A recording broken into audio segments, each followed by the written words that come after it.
and gentlemen, boys and girls, welcome back to our YouTube channel, the Cenet Innie production channel. Karibuni sana. Once again, we are here with these two amazing people here on the seat, here on this panel, and we're going to have a discussion that is going to be ravishing, a discussion that is going to be very entertaining, and a discussion that is going to be very educative as well. Sawa? Okay, so today on the set we have these two gentlemen. We are going to start from my far left, kwako ni right. Far left, the gentleman is going to introduce himself. Look into the camera. I am actually looking. My name is Emmanuel Godfrey. I advocate for men's rights. I also advocate for women understanding what being a woman is. And leo tutazungumza vitu mawili matatu kuhusu this topic. Yes. Good, sir. Tell the people who you are. My name is Cenet, producer, a content creator, that is, and an MC. Alright, so these two gentlemen are joining me today here on the seat. And yes. And of course, my name is Joshua Cherry. People call me Josh, and that is what you're going to be doing today. So today we're going to be covering a discussion that is very delicate, a discussion that is very fragile to be spoken to in public, because people are very afraid of, they're very contrasting opinions, but you're going to see what you're going to come out of it today. So today we're going to be talking about feminism. So in the country that we're in right now, we can see that feminism is taking a totally different role. We can see that it is an us against them narrative, and we want to explore and see, is this a movement that you want to be involved in? Is this something that is helping the current society? How is it going to be? What is the future of feminism? Should we stand by it, or should we just look at it from the side? So I'm going to start with Mr. MC, Mr. Content Creator, Mr. Cenet Innie on my right. Mr. Cenet, Yes. you mentioned that you're an MC. Yeah. And you also mentioned that you're a content creator. Meaning You walk around, you work with different people, you've been exposed to very different settings. To you, in your own understanding, what do you think feminism is? What do you think? What is feminism to you? What do you think feminism is? Feminism. For me, I think feminism it's an act. It's an act. It's like we're fighting against women. For me, there's a younger there from that perspective. It's like women are fighting against men, and the men are fighting against women. So in the society, or in the way we have been brought up, it's like a way of there's these things that a woman has to do, there are these things that a man has to do. But it's reached a point whereby women are like men. You can do this thing. If I'm cooking, you have to wash the dishes. That's where we are. So for me, that's how I can do these things. It's like we're fighting each other.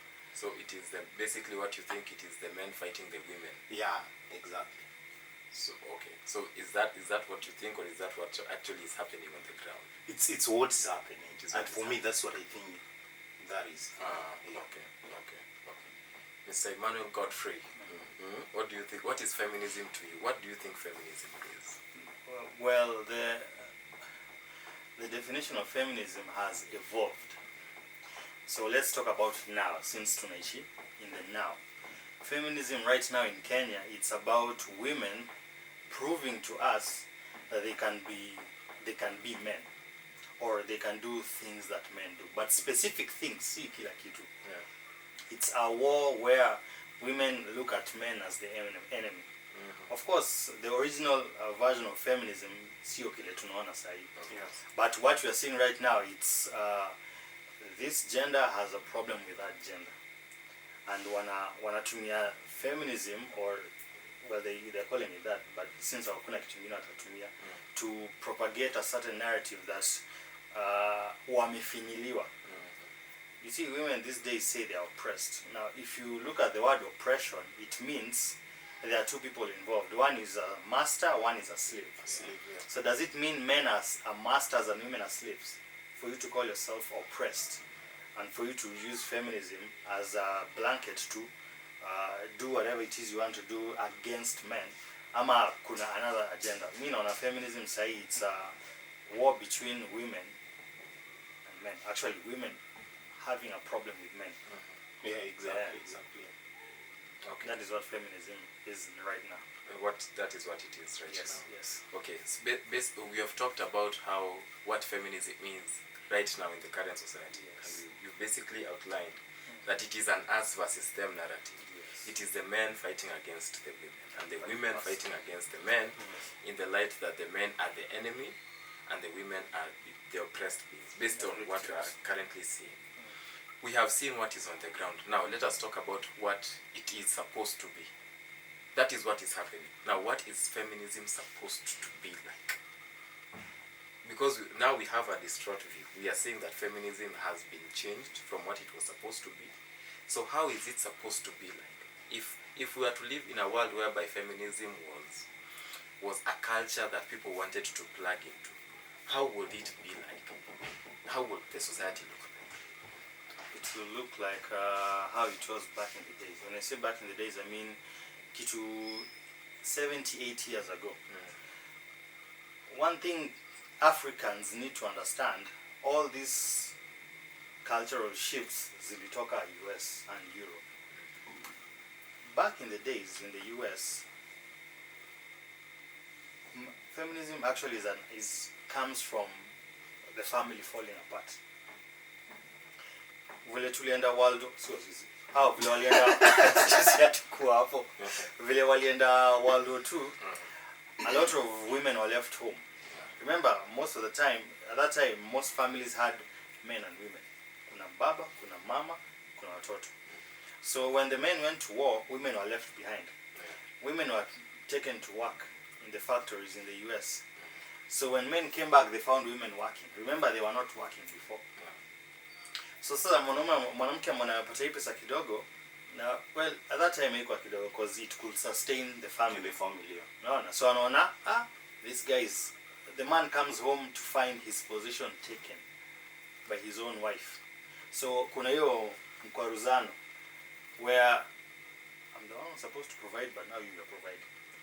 And wakakwaruzana, and women started becoming seeing that this guy can actually pay bills and I now can actually pay bills. So feminism at that time was helping women rise up either financially, socially, economically, in terms of education even. So it had the right purpose. Fast forward to sahi ni kitu tofauti. It's something very different. Yeah. So moving forward inafaa kurudi hapo pale tuna wanawake wanasaidiana kujengana. That's just what feminism is supposed to be, helping other women grow. Not having a problem with men, because you can't have a problem with one gender and not look at yourself, because a problem is not created by one person, it's by two individuals. Kama ni a family, ikianguka hawezi sema ati mwanaume ndiye alikuwa shida, mwanamke ndiye alikuwa shida. Nyinyi wote mliparticipate. So moving forward, feminism has to go back to what it was post World War II, when you wanajua history ya US and what happened to men and women at that time, wanaweza relate. Yeah. But I think also ukiangalia sahi, I think women empowerment has played a key role kwa the growth of history yote ya feminism. Because as Manuela said, back then men used to go to work, and then coming back they found out that their women also have started working. I think that's when the whole thing of feminism started. Like people started to misunderstand the word feminism. You get? Yeah. So if you look at the society saying, women have been empowered, and they were empowered to help. You see, to help. Actually, it's like a 50-50 thing. To help the husband, also the husband to help. It was a way of making life easy for me, if I can say that. But the women, once they have been empowered, they have started looking down on men. You see, for me, that's what I can say. The women have started looking down on men. You can imagine a situation whereby your woman earns more than you. You can imagine I think that is a discussion on its own. I'm going to cut you there, kidogo. Okay. That is, we are going to handle that a bit later. Yeah, so that is a discussion. And that's a discussion of its own. So I think women have been empowered. It's a good thing. for women to be empowered. It's a good thing, 100%. It's a good thing. Again, sir, if you look at women being empowered, empowerment has started working against them. Are you with me? It's like empowerment has started working against them. They were so proud saying that we have to empower women, empower women, empower women. Empowering women, this is where we are. Most ladies, they see like, I don't need a man in my life. What for? I have my cash and all that. So, for me, that's what I can say. It's high time for women to come back to their senses. Yeah? And see men the way our parents used to view men. Okay. Yeah. Mr. Emmanuel mentioned something about was it before the World War? Before World War. Before World War. Yeah. We also need to realize, he mentioned something about the men going to war and then the women who are there. We also need to realize that even when it was brought into Africa at that time, these were totally different regimes. The culture that we had in our African country as a whole, it was very different. It was very different. And it is not all bad. We can agree that it was not all bad. Because initially, it was good. It was not all We bad. had a good culture. We had a good culture, but this it was thing not all of bad. the Western culture and stuff, that's what had changed. It's like the whole thing. Okay. That's what had changed the whole thing. Because if you look at this, something I think we talked about in our previous episode, it's about the boy child going back into their roots, knowing their culture. Yeah, okay. You can apply it here. Yeah, we have forgotten about our culture, the role women used to play in the house. Back then, look at their role. Okay. How many women are playing that role? Now let us talk about the roles that women are playing. You mentioned about the pre-World War. Pre-World War. About the roles of the men and the women. But what we can actually see in the society is women are trying to fight against patriarchy. We can get to see that patriarchy is a totally different movement, whereby they tend to say that it is the men who are actually pressing down on the women, one way or the other. I do not know about it. It is just something that I hear about, and that is why we are here to discuss about it. So women mostly talk about patriarchy and how men sometimes tend to step down on their rights, and it is because of that they tend to want to fight for that right. Initially, as you both mentioned, when the movement came in, that was what the movement was propagating for. They wanted to be in a place whereby they could go to work as the men could go to work. They wanted to have the same rights as men did. Because when you think about it, even in our past regime as Africans, especially as Africans, when decisions were being made, who were at the council making the decisions? The men. The men. But that is something that the women were looking for. But you also mentioned something about when women come into power and they have money and they have opulence and they have all these things, then something else comes up a bit. Mr. Emmanuel Godfrey, do you want to say something about that? Yeah, women have... Okay, first of all, when women say they're empowered, I've never understood what that means. This will relate to feminism. When women say they're empowered, what exactly are you talking about? From me, from the outside looking in, it means mwanamke anaweza jilipia bills zake zote. So are you saying that a woman is defined by how much money she has? So if a woman does not have a job, she doesn't have a business, she doesn't have money, she cannot call herself empowered and independent. Because when a woman says, I don't need a man, it means she can do everything by herself. Pay bills, in short. Bills which you are supposed to pay since you're an adult and you are living alone. You don't expect another man to pay your bills. You know? So if you as a woman, you think you are empowered because unaweza lipa rent, unaweza lipa nywele, makucha, you can buy yourself airtime, you can take yourself out. You're not doing anything that is out of the ordinary. People have been doing that for years. Okay. You know? But right now, women need to understand that yes, we want you to play your role as a woman in the house. That does not mean that you are being demeaned as a human being. That is your role.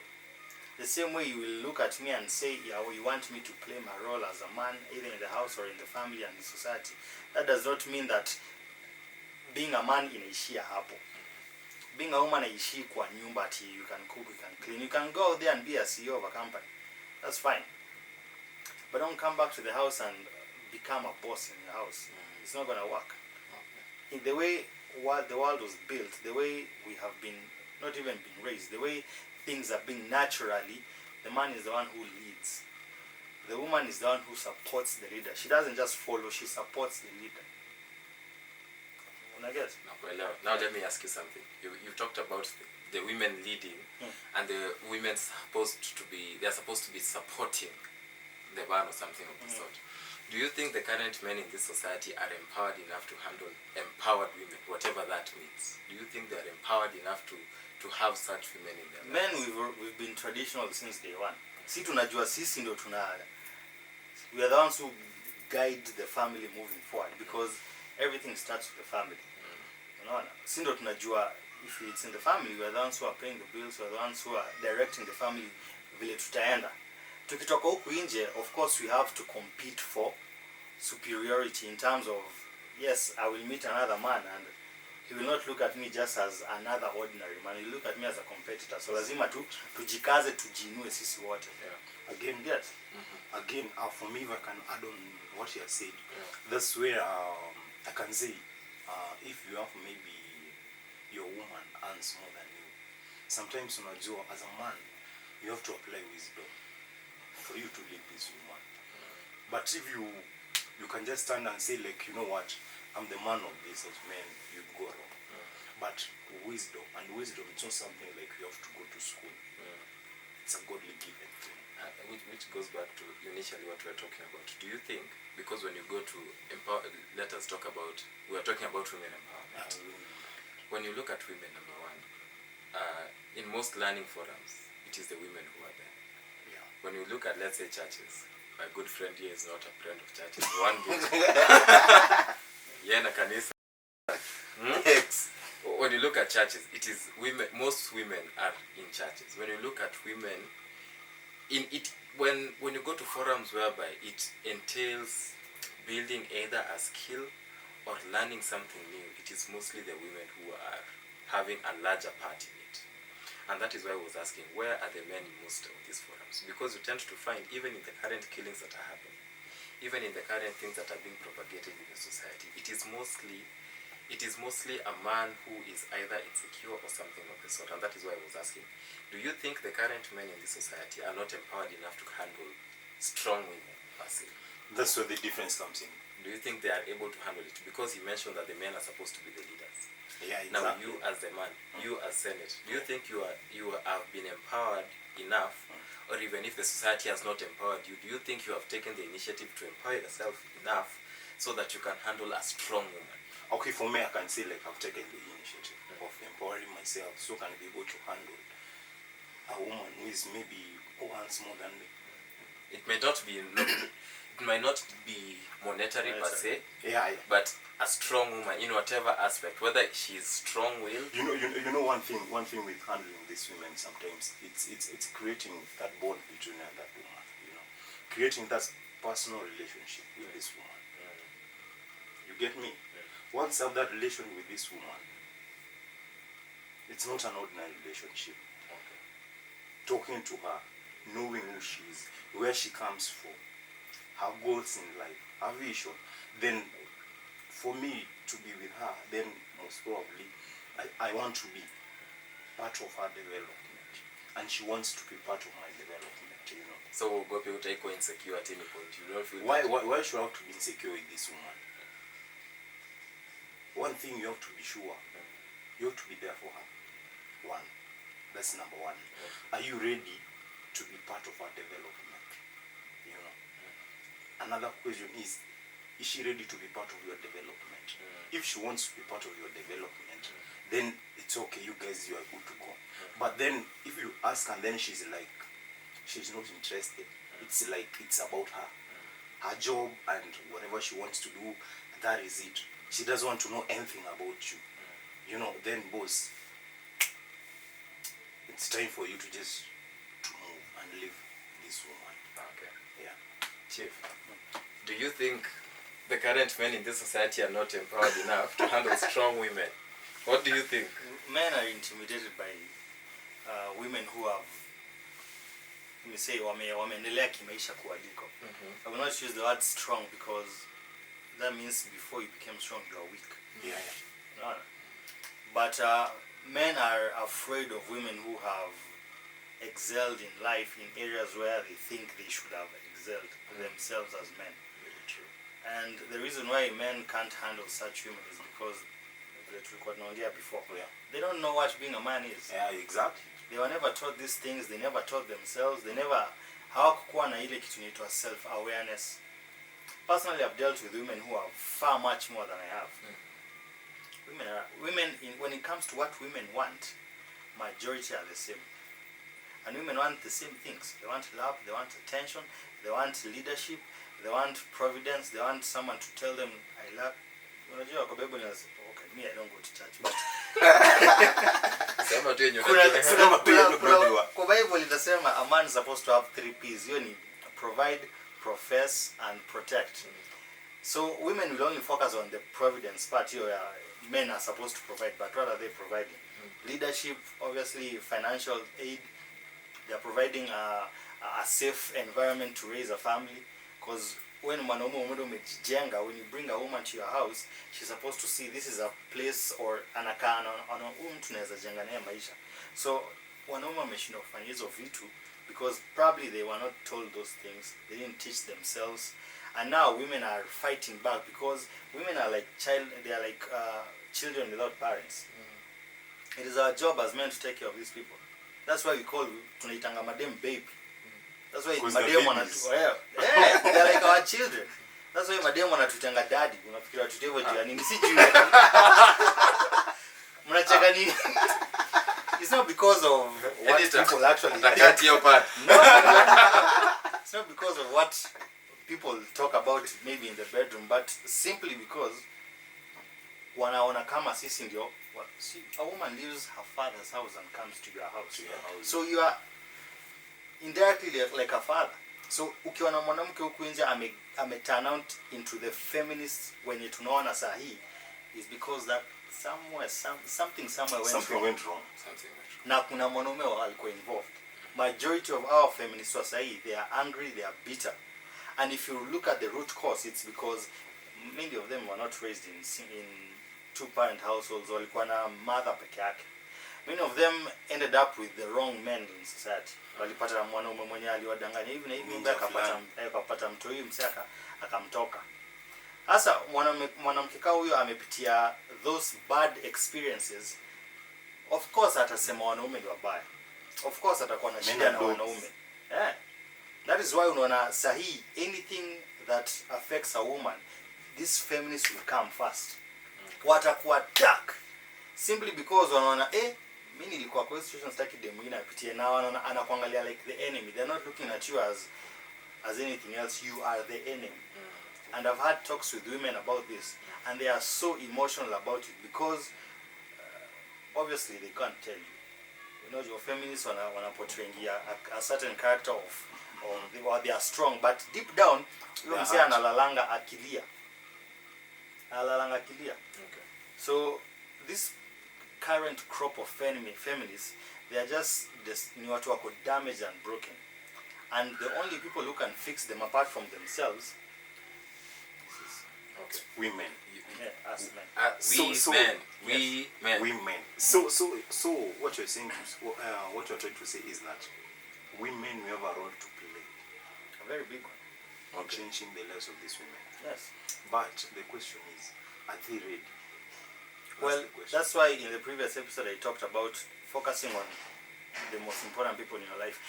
Me personally, I cannot help every woman on this planet. It's not my job, and I will not sit here and say I care about every woman on earth. I will care about the ones who I find important. Of course, tutakutana na wengine huku nje, and we might help them because of maybe our skills, our knowledge. But wenye tunaweza saidia wakikuwa ready watasaidika. Wenye wanajiona vichwa ngumu, endeleeni hivyo. You will live alone, you'll die alone with the dogs. Bishi kwa nyumba yako na mapaka zako na maombo ni kufa peke yako. Alright, so that you mentioned something about the leadership and everything, and the men being providers, protectors, and professing. what do you think the men can do differently? Because you've mentioned sometimes it is also us as men who have made these women bitter. Yes. True to the fact.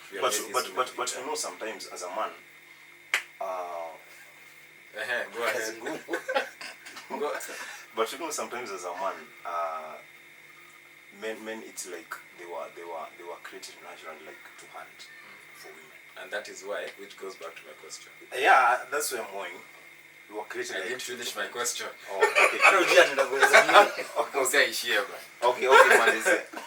You mentioned something about men leading and men being the ones who are inflicting pain to these women. We have seen cases whereby men have gotten babies and they have disappeared.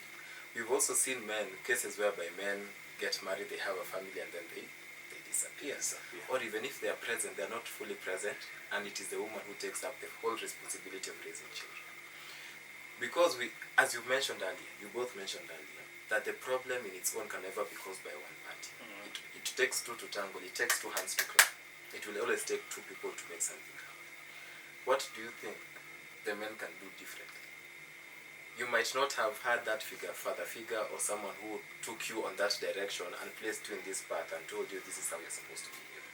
But now that you are grown, now that you know what works, now that you know where you want to go as a man, what are some of the things that you can do differently to make sure that even in the upcoming generations, when we have our own children, that the society is going to be different? What do you think are some of the things that can be done?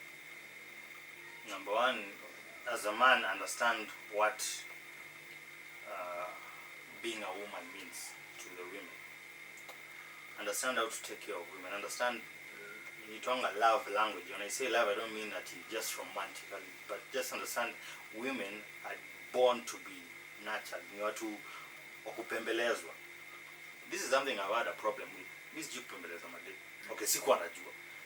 But when you destroy a woman emotionally, she will turn out to be a very angry and bitter person.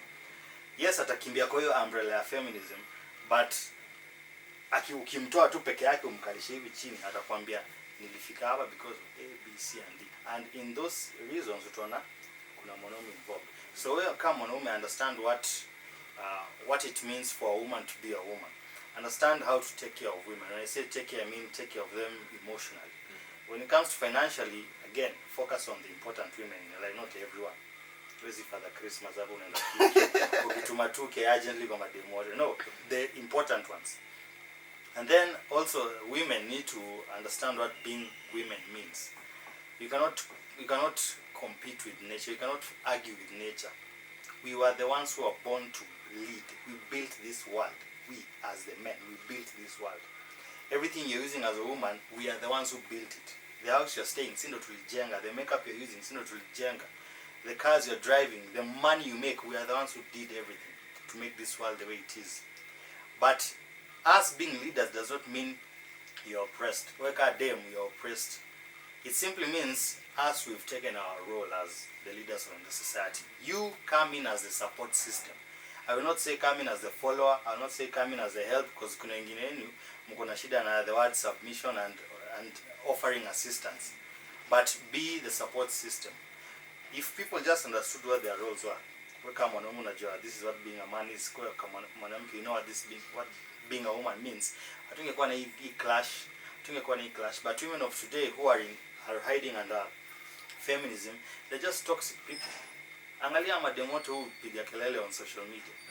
Just angalia vitu wanasemanga, and they will say that on social media. Meet them face to face, because me social media siaminingi vitu naona. Tukutane hivi niambie hizo vitu kuhusu yangu, and I'll tell you where the problem is. See, so mimi, if I met these women who are calling themselves feminists and the current crop of feminists, obviously kuna wale wazuri, but we're talking about the majority when tunaonanga ni wabaya. I can easily pinpoint where the problem is, na nitafika hadi kwa root cause na tutaitatua. Because that's something I've actually done before. I'm not a professional in that area, but I've taken it upon myself to learn these things. Because tutakutana naona wewe kama mwanaume, can you say you're damaged? Kuanzia hapo. No, you can't. Can you say you're broken? I know. Ujaisikia mwanaume anasema kwa heartbroken hapo. Kuanzia hapo. Ujaisikia naanza hiyo. Utaanzaje kuambia wanaume ati huyu jamaa alimvunja roho? Sasa utachekwa na hiyo uchungu itaongezeka. So it's better just shut up. You see? Have you ever heard a man say ati women are okay, you utasikia wakisema wanawake ni wabaya vitu kama hizo. But generally when a woman ends up being a toxic feminist, it's because amepitia vitu in the hands of majority of the people in wanaume. Yeah, it's not even women. Exactly. It's men. Which goes back, what can the men do different? You know sometimes men will always be men. That's why we say like you can differentiate between a man and a boy. And if you ask most of these women, look at their lives. These are from high school to something like campus. Yeah. This is the age when unapata like most of the women wameanza kuchukia like men with a passion or something. And it's because ukiangalia their age between high school and campus, actually most of the ladies that hawajijui. True or false? Hawajijui, they don't know what it means to be a woman. Na hii ni ile age yenye unapata maninja wako pale, ninja ako tu hivi, ako rada na the moment unaingia first year ako na wewe. The moment unamaliza fourth year, boss, you're something else. You hate women, you hate men like shit. That is it, you know. That's the age whereby people need to understand themselves. Who am I dealing with? Am I dealing with a man or I'm dealing with a boy? That's what women need to know. Another thing that comes in, it's the word submissive. It's the key word. Most ladies don't know anything about that word. But actually most of the submission and love comes and that word comes hand in hand. And sometimes as a man naweza kuja kwa life yako, but the moment na realize kitu yenye nilikuwa naona and who you are, they are two different things. Men na walk out, and the moment maybe na walk out as a lady, maybe you have invested a lot, yeah, emotionally, time and everything. That's when I feel like you're so hard. You get my point? So this is something that sometimes ladies need to understand who they are dealing with. Are you dealing with a boy or you're dealing with a man? And we men, we need to understand, we need to know ourselves. Who are we? The moment I'm approaching this lady, am I ready to take care of her? Am I ready to spend the rest of my life with her? Because hakuna mwanaume anataka kuingia kwa relationship, maybe utiane mimba huko and then you're out, you go somewhere else ufanye hivi. There's no man who is proud of something like that. True or false? No one actually. Kila mtu anataka kuingia into a relationship, you maintain it until marriage, God willing. As a man, I'm speaking from a point of as a man. Forget about boys. Boys will always be boys. And a man will always be a man. That's one thing these women who call themselves feminists need to understand. Who are they dealing with? Were they dealing with a man or a boy? So when you stand on your social media and you write all the nasty things like men or doing men are those and that stuff, if you are hurt by a boy, then means you are a girl. That's why you are hurt with a boy. That means you are a girl, and it's high time for you to grow to be a woman. Hey, Wangwana. As I mentioned earlier today, we had very strong points coming from these two gentlemen, and we have heard what they had to say. And because of time, we are going to stop there. But on the next episode, we are going to be having women who are going to be sitting where these two gentlemen are seated, and they are going to be having a right of reply, so that we can hear their side of the story, we can hear what feminism means to them, we can hear what they want to say, and we can also get to understand them, so that we can have a society that is not only functional, but something that we can live with. So. But before we finish, do we have any last words? Maybe you can look into the camera and you can talk to the people watching at home, and you can tell them something. You can tell them something before you finish. Any last? My last words, Mazi. Let's try to be men. Let us try to be men. Let's try to be men. Those women out there, they are our sisters, they are our parents, they are our cousins. We can name everything that we want to name them. But these women, it's our responsibility as men to sit down with them, know where the problem is, and try to solve it. For me, you can get me on social media at Cenet in Kenya. There's going to be a link down there. There's going to be a link down there. Down there. Cenet in Kenya, IG Cenet in Kenya, YouTube Cenet in Kenya, Facebook. You can drop your comments there. If there's anything you want us to talk about, Manze, don't feel shy. Hit us, and then we talk about it. Thank you. Chief, do you have any last words before we wrap up? Any woman who calls herself a feminist, if you approach me, you better come with facts, because I will not play nice when it comes to straightening out what you're bringing to the table in terms of arguments. Number two, I love women. So I would like to see women be happy. Don't be happy on social media, but in real life, you should be happy in real life. I would prefer seeing women being happy in real life. And I'm saying that because I have a daughter. Yes. Maybe in Korea, but I know one. All jokes aside, I know one. I have a daughter, so siwezi taka I grow up akue kama hawa wanawake tunaona sahi.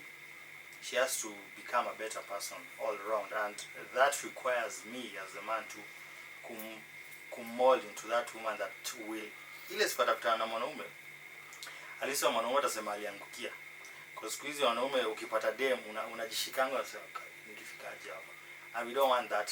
So women, learn how to be happy, learn what it means to be a woman.